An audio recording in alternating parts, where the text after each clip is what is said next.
En el corazón de América del Sur se encuentra Paraguay, un país cuyo tesoro recorre el mundo, convirtiéndolo en una de las reservas de agua dulce más grandes del planeta.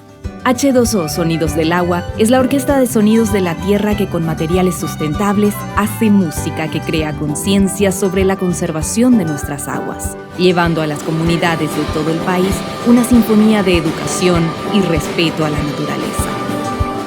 Un proyecto fuertemente comprometido con el Objetivo de Desarrollo Sostenible número 6 de las Naciones Unidas, garantizar la disponibilidad de agua, su gestión sostenible y el saneamiento para todos.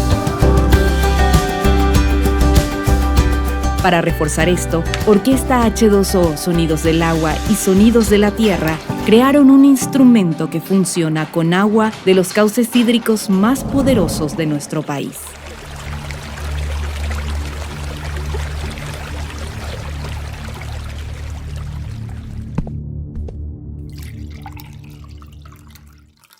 Presentamos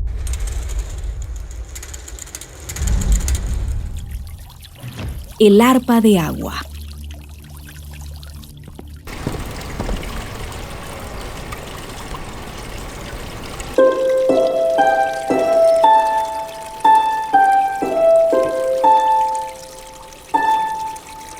Un llamado musical que da voz al agua para que el mundo escuche atentamente y tome acción sobre el cuidado y la conservación de esta.